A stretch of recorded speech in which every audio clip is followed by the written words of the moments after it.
tag ends and the butt ends of a movement. In 2003, we had the largest demonstrations in world history against the aggressive war by the United States against Iraq.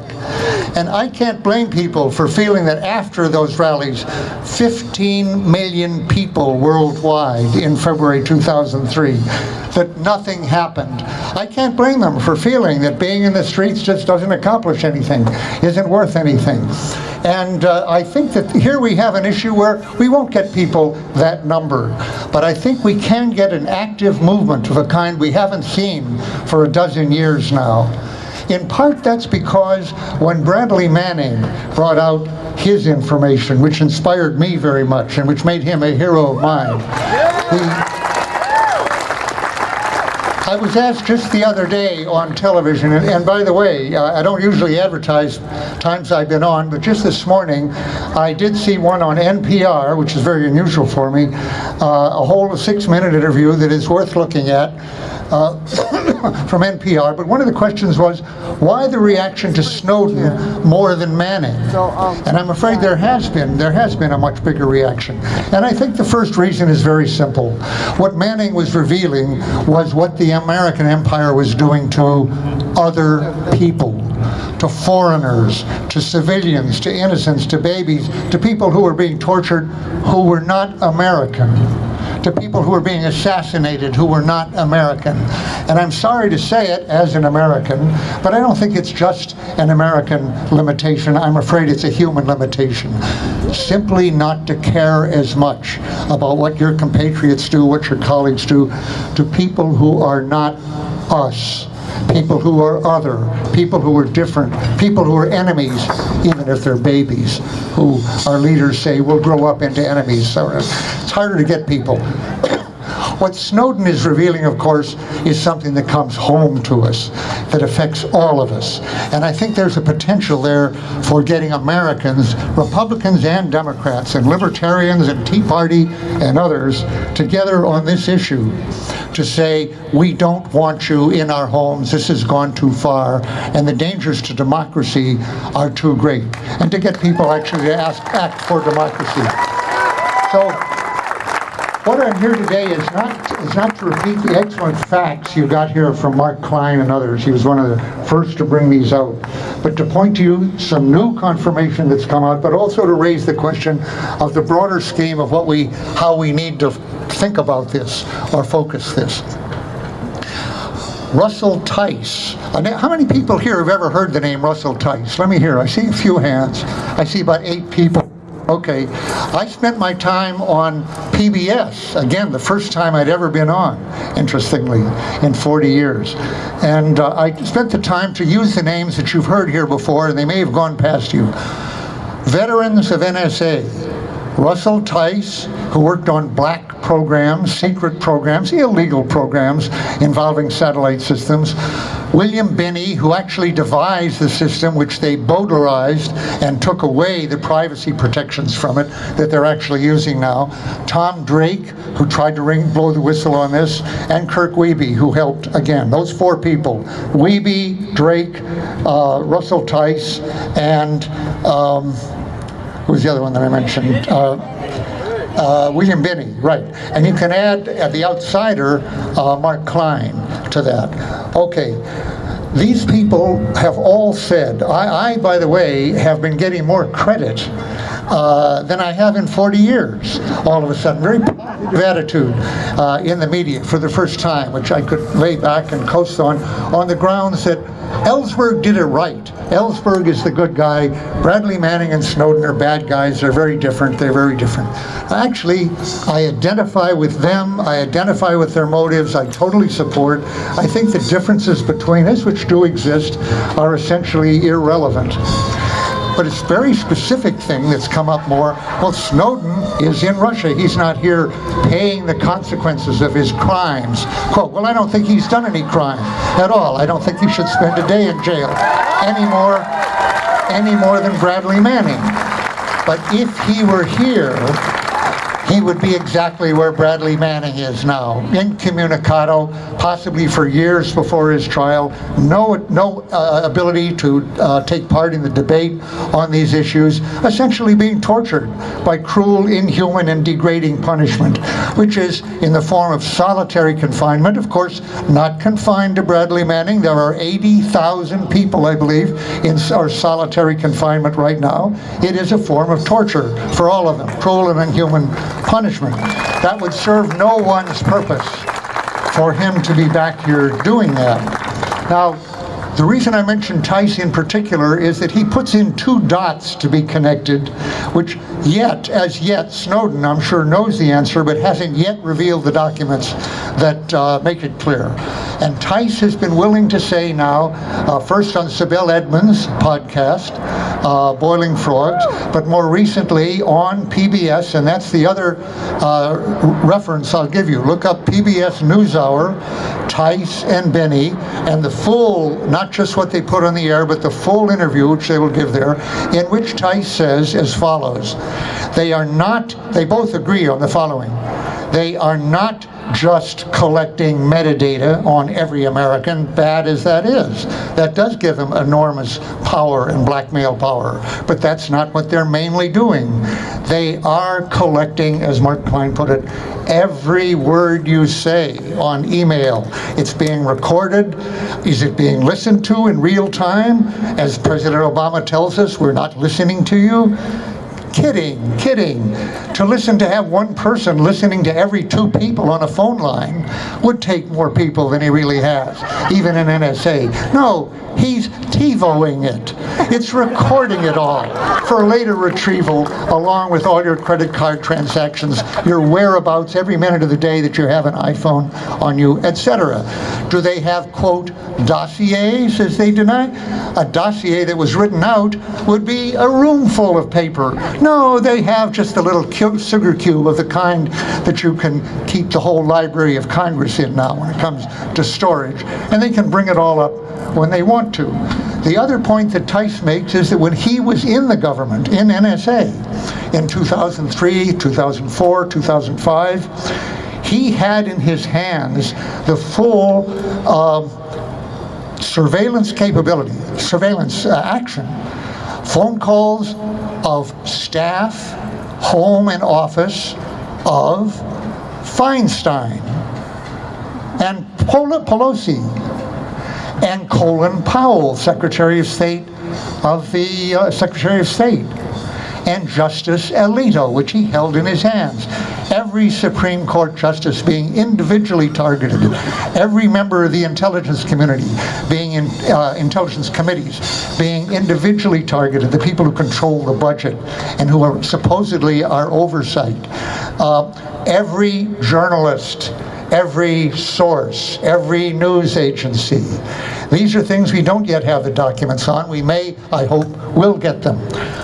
Should they be telling these under oath, such things to Feinstein is useless, but let's say to Wyden, Senator Wyden, Senator Udall, Russ Holt, for example, and should Mark Klein at last be able to talk to them directly? Yes, these are people who are already critical and who need every bit of information they can get, and they have not heard from these people inside NSA. So that's one thing, and Pelosi too, I will say. That's one thing we can demand that they do, that they open their ears, however strong their need not to know, so they can have denial plausibility. Oh, I didn't know this was happening.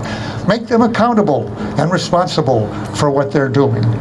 Finally, a big thing that's brought between Bradley Manning and me, or Snowden and me, pardon me, is the motives. Are they whistleblowers? Well, of course they are whistleblowers. Are they traitors? Of course they are not traitors any more than I am, and I'm not. It's nice to hear that whistleblower is no longer synonymous with traitor, as it was in my day, that it's become a good thing that you have to fight about who is a whistleblower or not. But even beyond that, did they do it the right way? And I noticed that even David Combs, Manning's lawyer, in getting rid of this lethal blow to the Fourth Amendment, aiding the enemy simply by going on the internet that can be read by whatever enemies we have. That would be the end of investigative journalism right there, to add a capital punishment sanction, life in prison without parole or death for every journalism who prints stuff from the that's classified from a source on the internet. That would close off investigative journalism right there.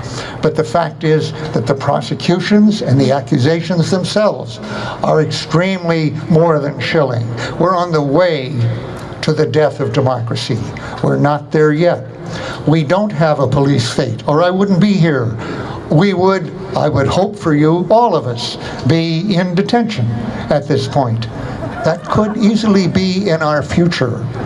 And after one more 9/11, for example, or a war with Iran, the lists that they've composed just by the metadata alone of our associations can put us all in camps very quickly, like the Japanese in World War II.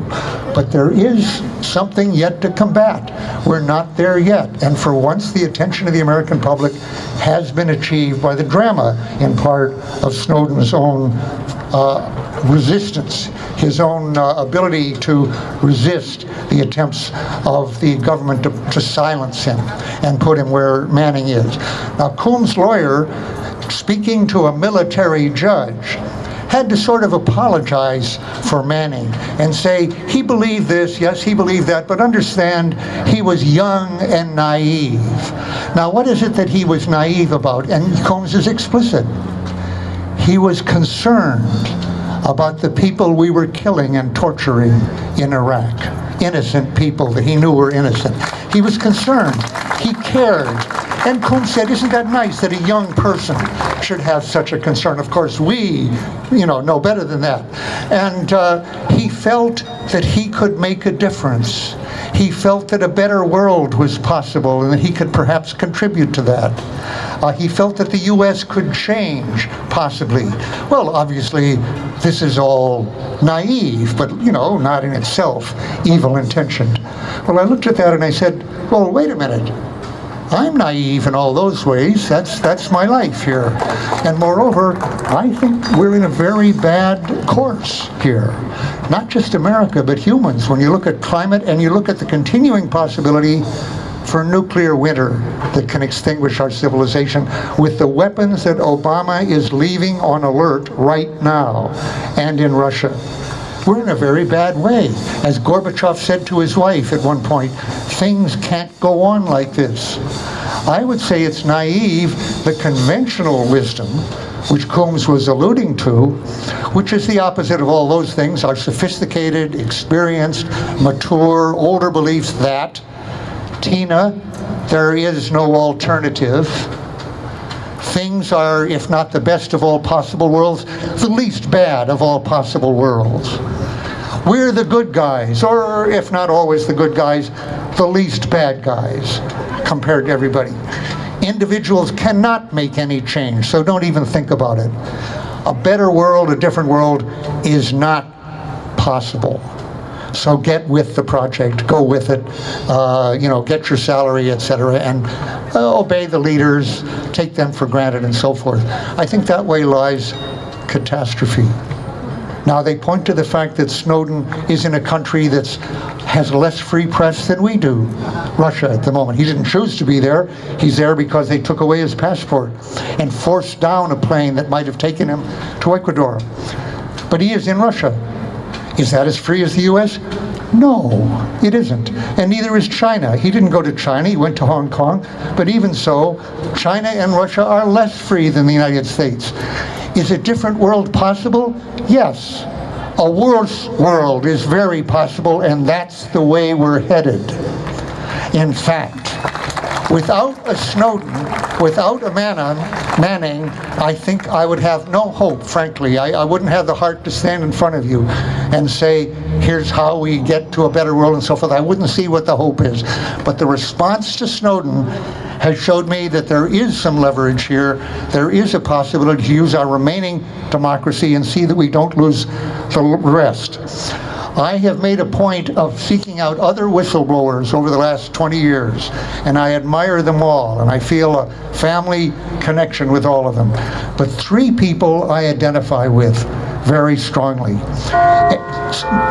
2 others, Snowden and Manning, and I'm often linked with them, and there's a reason for that. The fact is we were all facing lifetime sentences. Snowden not yet, but he will, and possible assassination in his case.